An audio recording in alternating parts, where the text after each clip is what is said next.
أعوذ بالله من الشيطان الرجيم بسم الله الرحمن الرحیم۔ السلام علیکم دوستو، اردو بیٹھک چینل میں خوش آمدید۔ آج آپ کے لیے لائے ہیں ایک کہانی جس کا عنوان ہے ڈھول والا۔ ایک لڑکا ڈھول بجایا کرتا تھا جس کا نام شرفو تھا۔ شرفو کو بڑی بڑی لڑائیاں لڑنے کا بہت شوق تھا۔ وہ ہر روز خواب میں لڑائی کرتا، لیکن صبح جب اٹھتا تو کچھ اس کے پاس نہ ہوتا۔ ایک روز وہ جنگل میں سیر کر رہا تھا تو ایک تالاب کے پاس اسے 3 چادریں پڑی ہوئی نظر آئیں۔ اس نے چادریں دیکھ کر خوشی کا اظہار کیا کیونکہ چادریں بہت خوبصورت اور نئی معلوم ہوتی تھی۔ اس نے ایک چادر اٹھائی اور اپنے گھر لے آیا اور اسے الماری میں لا کے رکھ دیا۔ رات ہو گئی تھی اور وہ دن کا تھکا ہارا تھا، اس لیے بستر پہ لیٹتے ہی اس کی آنکھ لگ گئی اور گہری نیند سو گیا۔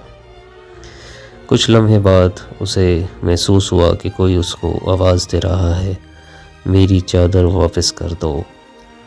اس نے آنکھیں ملتے ہوئے جب دیکھا تو اس کے پلنگ کے پاس ایک خوبصورت لڑکی کھڑی تھی جو کہ پرانے کپڑوں میں ملبوس تھی اور اپنی چادر کا تقاضا کر رہی تھی۔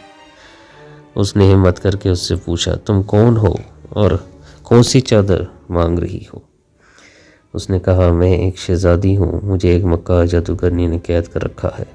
میں اور میری قیدی بہنیں ہر روز اسی تالاب پر نہاتی ہیں اور جب نہا کر ہم یہ چادریں اپنے گرد لپیٹتی ہیں تو ہم 2 گھنٹے کے لیے اپنے محل میں اڑ جاتی ہیں۔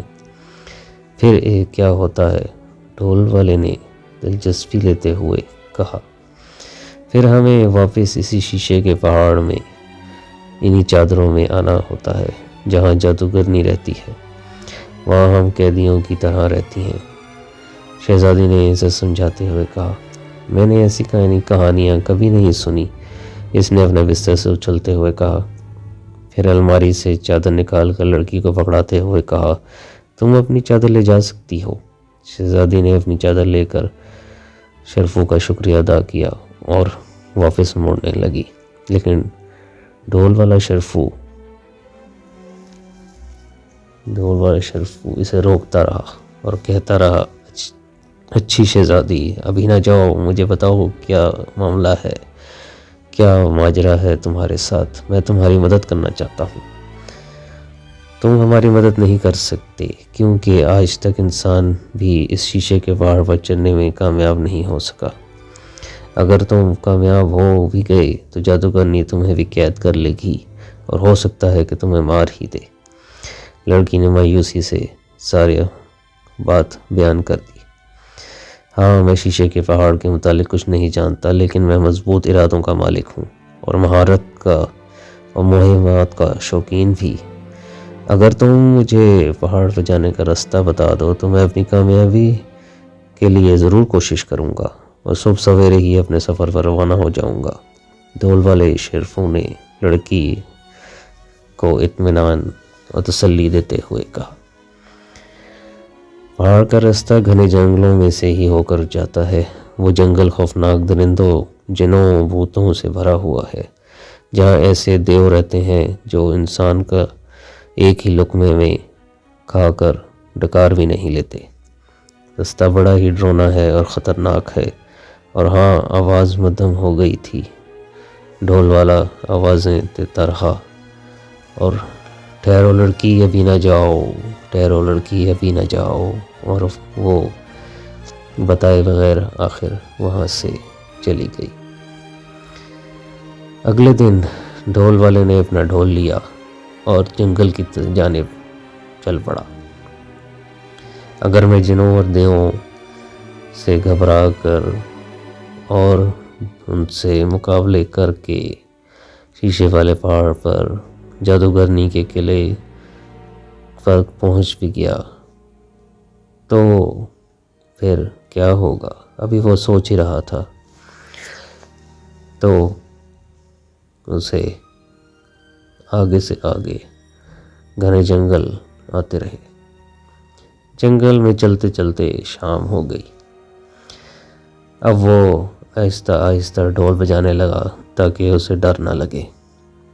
کچھ درندوں کی اور بھوتوں کی آوازیں آنے لگی تھیں۔ وہ اپنا ڈر دور کرنے کے لیے ڈھول اونچی آواز میں بجانے لگا۔ اسی چلتے چلتے اس کی ایک جگہ ٹھوکر لگی۔ جب دیکھا تو ایک دیو گھاس پر سویا ہوا تھا۔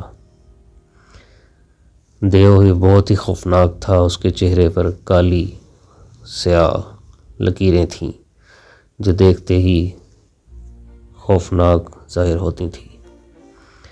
دیو نے غصے سے اس کی طرف دیکھا اور کہا، یہ ڈھول اتنی اونچی آواز میں کیوں بجا رہے ہو؟ میری نیند خراب کر دی تم نے۔ میں کچھ نہیں چاہتا، بس ڈھول بجا کر اپنے آدمی کو بتانا چاہتا ہوں کہ ایک دیو ڈھونڈ لیا ہے۔ ڈھول بجانے والے شرفو نے اسے بڑے اطمینان سے جواب دیا۔ دیو نے کہا، کیا مطلب؟ ڈھول والے شرفو نے کہا، بس میرے سپاہی ہیں وہ، اور میں انہیں ڈھول کی آواز سے اشارہ دے رہا ہوں کہ آ جاؤ اور اسے گرفتار کر لو۔ ہمیں جو دیو چاہیے تھا وہ مل گیا ہے۔ دیو تھوڑا سا ڈرا اور تھوڑا حیران ہوا کہ یہ چھوٹا سا لڑکا مجھے کیوں گرفتار کرنا چاہتا ہے اور اس کی فوج کون سی ہے؟ دیو نے اس کی طرف دیکھا، پھر کچھ سوچا اور پھر اس سے التجا والے لہجے میں کہنے لگا کہ اپنے لوگوں کو، اپنے سپاہیوں کو منع کرو۔ تم جو کہو گے میں تمہارے لیے کرنے کو تیار ہوں۔ اب ڈھول والے شرفوں کی کہانی جو تھی، جو بات تھی، وہ اس کے حق میں ہونے لگی۔ اس نے جب دیکھا کہ یہی میری مدد کر سکتا ہے، کچھ سوچنے کے بعد پھر اس نے اسے کہا کہ میرا ایک کام ہے، اگر تم وہ کر دو تو میں انہیں منع کر دوں گا۔ اس نے کہا، ہاں بتاؤ، جلدی بتاؤ، لیکن پہلے جو ہے اپنے سپاہیوں کو منع کرو، وہ کہیں یہاں پہنچ نہ جائیں۔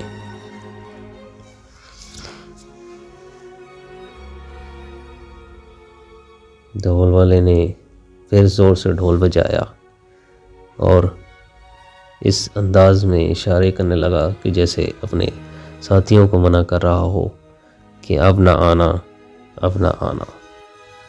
پھر دیو نے اسے اپنے کندھے پہ بٹھایا اور پہاڑ کی جانب چل پڑا۔ کچھ ہی لمحے میں وہ اس شیشے والے پہاڑ کے قریب موجود تھے۔ دیو نے اسے کہا، یہ رہا تمہارے منزل، اب میں اس سے آگے نہیں جا سکتا کیونکہ میری طاقت نہیں کہ میں اس پہ چڑھ سکوں یا تمہیں آگے پہنچا سکوں۔ یہ کہا اور اسے اتار کر دیو چلا گیا۔ اب ڈھول والا لڑکا شرفو یہی سوچ رہا تھا کہ اوپر کیسے جاؤں۔ تھوڑی دیر سوچنے اور بیٹھنے کے بعد اس کی نظر پڑی کہ دو لوگ آپس میں لڑ رہے تھے، وہ بھی دیو معلوم ہوتے تھے۔ وہ جلدی سے بھاگا ان کے پاس گیا اور پوچھا کہ تم لوگ کیوں لڑ رہے ہو؟ ان میں سے ایک نے کہا کہ میں تمہیں بتاتا ہوں، دوسرا کہنے لگا یہ ہمارے معاملے میں کون ہوتا ہے آنے والا۔ شرفو نے پھر کہا کہ میں تم لوگوں کی صلح کرا سکتا ہوں اگر تم جھگڑے کی وجہ بتاؤ تو۔ دونوں نے پھر اس کی طرف دیکھا، ان میں سے جو پہلے بھی بات کرنا چاہ رہا تھا اس نے بتایا کہ یہ ایک کاٹھی ہے جو میری ہے، لیکن یہ کہتا ہے کہ میری ہے۔ دوسرے نے کہا نہیں، یہ میری ہے، یہ جادوئی کاٹھی ہے۔ شرفو نے دلچسپی لیتے ہوئے پوچھا، اچھا یہ کیا کر سکتی ہے؟ اس نے کہا کہ کہ یہ دنیا کے ایک اشارے پر جو اس کا مالک ہو اس کو دنیا کے کسی بھی حصے میں کچھ ہی لمحوں میں پہنچا سکتی ہے۔ شرفو نے سوچا میرا تو کام بن سکتا ہے، کیوں نہ یہ کاٹھی میرے پاس آ جائے۔ اس نے کہا کہ میں تم دونوں کا فیصلہ کروانا چاہتا ہوں، اگر تم میری بات مانو تو۔ دونوں نے کچھ سوچنے کے بعد اس کی طرف متوجہ ہوئے اور کہا بولو۔ شرفو نے کہا کہ ایک کام کرتے ہیں۔ وہ جلدی سے دوڑا اور کافی فاصلے پر پڑی ایک چھڑی کو زمین میں گاڑ دیا اور کہا کہ تم لوگ دوڑ لگاؤ، جو اس چھڑی کو زمین سے نکال کر میرے پاس لائے گا تو وہ کاٹھی وہ لے جائے۔ اب دونوں دوڑ لگانے کے لیے دوڑے اور شرفو پیچھے سے کاٹھی لے کر سائیڈ پہ ہو گیا۔ اب وہ کاٹھی پہ بیٹھا اور اسے حکم دیا کہ مجھے شیشے والے پہاڑ کی چوٹی پر پہنچا دو۔ چند ہی لمحوں میں وہ اس کی چوٹی پر تھا۔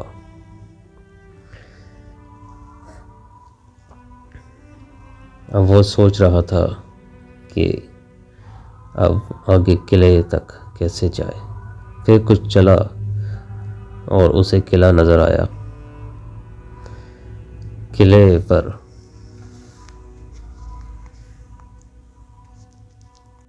قلعے کے قریب ایک مچھلیوں کا تالاب بھی تھا اور قلعے کے چاروں طرف گھنے درختوں والا جنگل تھا جو بہت خوف زدہ محسوس ہو رہا تھا۔ شرفو نے اپنا ڈر دور کرنے کے لیے خود ہی سیٹیاں بجانی شروع کر دیں اور آہستہ آہستہ قلعے کے دروازے پر پہنچا اور دروازہ کھٹکھٹایا۔ کچھ دیر بعد سرخ آنکھوں اور لمبی ناک والی بوڑھی عورت باہر نکلی جس کی لمبی ناک پر موٹے شیشے والی اینک رکھی تھی۔ باہر نکل کر گرج کر بولی تم کون اور کیا چاہتے ہو؟ ڈھول والا سمجھ گیا یہی وہ جادوگرنی ہے۔ مجھے صرف ایک رات کی پناہ چاہیے اور تھوڑا سا کھانا، ڈھول والے نے جرأت کر کہہ دیا۔ تمہیں دونوں چیزیں مل جائیں گی لیکن ان کے عوض تمہیں کل رات سے پہلے اس مچھلیوں کے تالاب کے سارا پانی نکالنا ہوگا اور تمام مچھلیاں باہر نکال کر ان کی قسم کے حساب سے ترتیب دینا ہوگی۔ جادوگرنی نے شرط پیش کی۔ شرفو نے کہا مجھے منظور ہے اور وہ تالاب کی طرف بڑھ گیا۔ پھر اسے خیال آیا کہ اب تو رات ہو گئی ہے تو نیند پوری کر لیتے ہیں اور جا کر سو جاتے ہیں۔ اس نے پھر اس سے جادوگرنی سے کہا مجھے آج کی رات کی مہلت دے دیں، صبح اٹھتے ہی میں کام پہ لگ جاؤں گا۔ جادوگرنی نے کہا چلو ٹھیک ہے، آ جاؤ اور سو جاؤ۔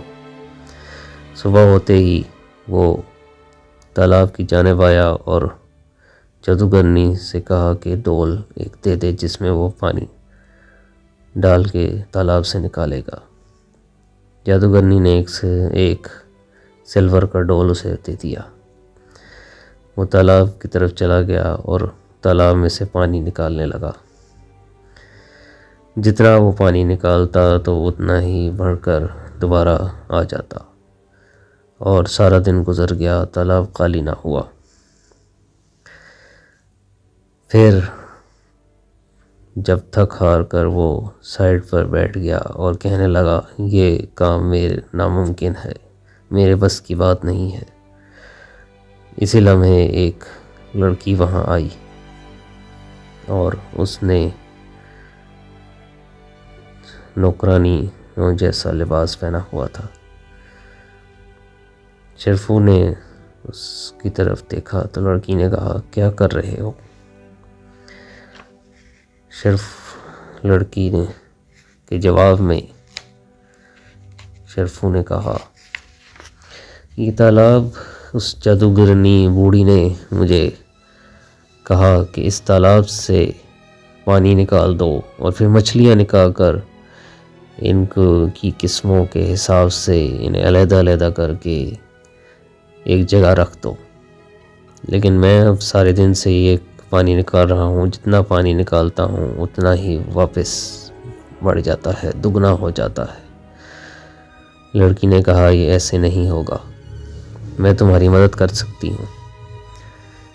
شرفو نے کہا کہ تم کیسے کر سکتی ہو، تم تو خود ایک نوکرانی محسوس ہوتی ہو۔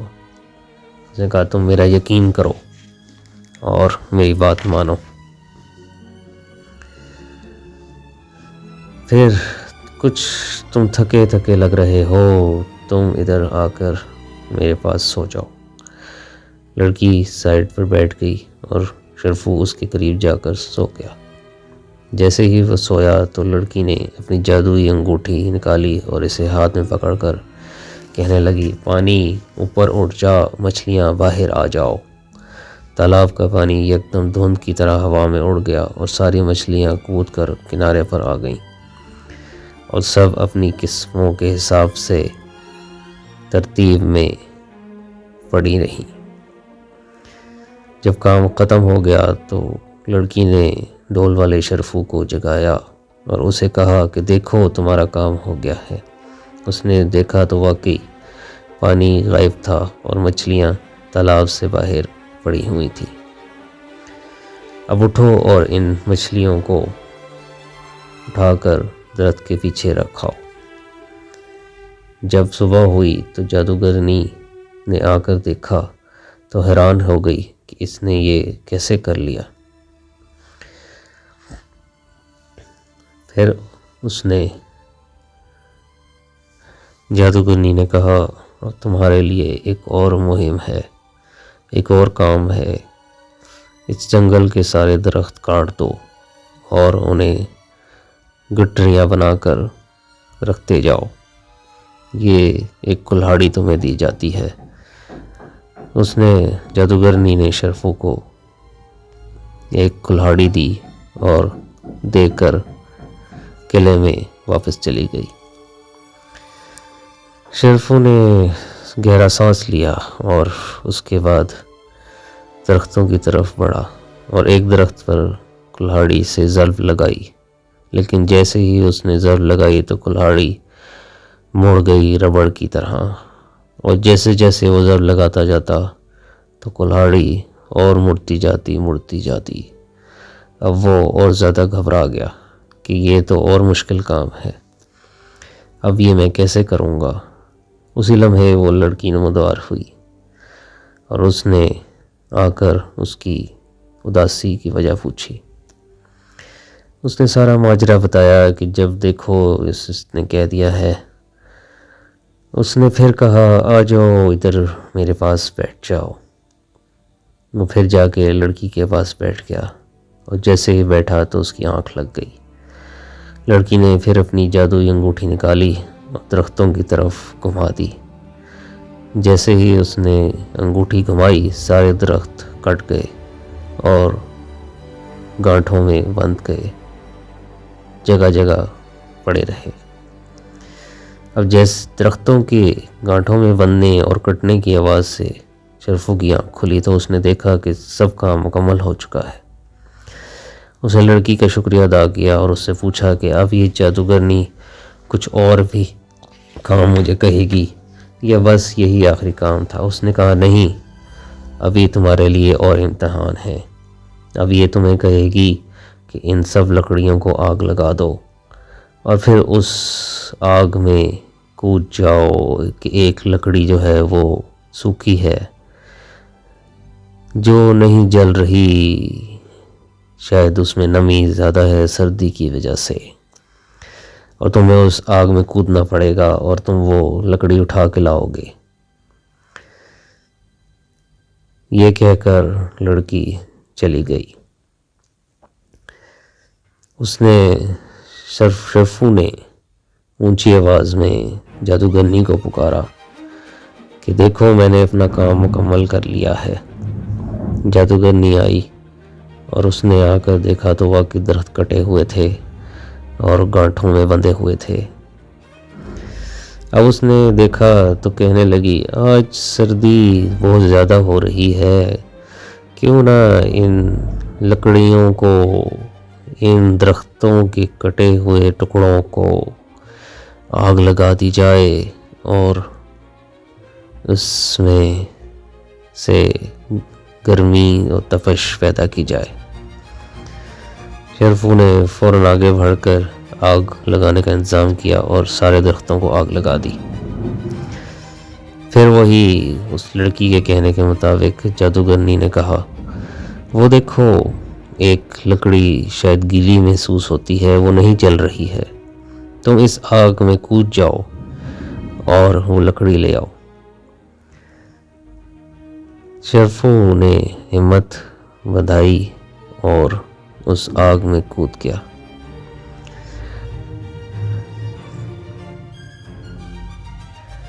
گیلی لکڑی لے کر باہر آیا، اس کا ایک بال بھی نہ جلا تھا، لیکن جیسے ہی اس نے وہ لکڑی جادوگرنی کے سامنے رکھی، لکڑی کی جگہ ایک خوبصورت لڑکی کھڑی تھی۔ یہ وہی لڑکی تھی جو پہلے اس ڈھول والے شرفو کی مدد کر چکی تھی، لیکن وہ تو نوکرانی تھی۔ اس نے اس دفعہ اسے دیکھا کہ وہ ریشمی لباس پہنے ہوئے ہے اور بیش قیمت ہیرے جواہرات والے ہار اس نے پہنے ہوئے ہیں اور سر پر تاج بھی ہے۔ وہ حیران کھڑا اسے دیکھا جا رہا تھا۔ اسے سمجھ نہیں آ رہی تھی کہ یہ وہی شکل ہے جو اسے پہلے مل چکی ہے اور اس کی مدد کر چکی ہے۔ پھر وہ سوچے جا رہا تھا یہ کیا ماجرا ہے۔ وہ خود ہی بڑبڑایا۔ شہزادی لڑکی نے کہا ہاں میں وہی ہوں، تم نے مجھے آزاد کر دیا ہے۔ بلاخر شہزادی نے سکوت توڑا۔ جادوگرنی غصے میں لال پیلی ہو رہی تھی کیونکہ ڈھول والے لڑکے نے اپنا کام کر دکھایا تھا، وہ کامیاب ہو گیا تھا اور اس کی وجہ سے لکڑی سے شہزادی بن چکی تھی۔ اگر وہ آگ میں نہ کودتا تو شہزادی کبھی آزاد نہ ہوتی۔ بوڑھی جادوگرنی غصے سے شہزادی کو دوبارہ آگ میں دھکیلنے والی ہی تھی کہ شرفو نے آگے بڑھ کر مضبوطی سے جادوگرنی کو پکڑ لیا اور آگ میں دھکیل دیا اور شہزادی کو چھڑا لیا۔ شعلے بھڑک کر جادوگرنی کو اپنے لپیٹ میں لے چکے تھے اور اس کا سحر ہمیشہ کے لیے ٹوٹ گیا تھا۔ شہزادی نے خوش ہو کر کہا اب ہم آزاد ہیں، اب ہم آزاد ہیں۔ میری بہنیں بھی اب آزاد ہو کر میرے باپ بادشاہ کے پاس پہنچ چکی ہیں، کیونکہ اس مکار بڑھیا نے میری بہنوں کو کہیں اور قید کر رکھا تھا۔ میں محل میں نہیں جانا چاہتا بلکہ اپنا ماں باپ کے پاس جانا چاہوں گا، وہ میرا انتظار کر رہے ہوں گے۔ شرفو نے شہزادی کو کہا لیکن تم ایک ایسی لڑکی ہو جس سے ہی میں شادی کروں گا۔ اس نے پھر کہا تمہارے ساتھ ہی جاؤں گی۔ لڑکی نے اپنا اظہار اس کے ساتھ کر دیا تھا۔ تم میرے ساتھ سادگی کی زندگی بسر کر لو گی؟ لڑکی نے کہا ہاں ہاں میں تمہارے ساتھ رہنا چاہوں گی، تمہارے ساتھ شادی کرنا چاہوں گی۔ کچھ ہی لمحے بعد وہ شرفو کے گھر موجود تھے اور لڑکی سادہ لباس میں ملبوس تھی۔ پھر وہ ساتھ ہنسی خوشی رہنے لگے اور شرفو بہت عرصے تک لوگوں کو اپنی بہادری کا یہ قصہ سناتا رہا اور داد وصول کرتا رہا۔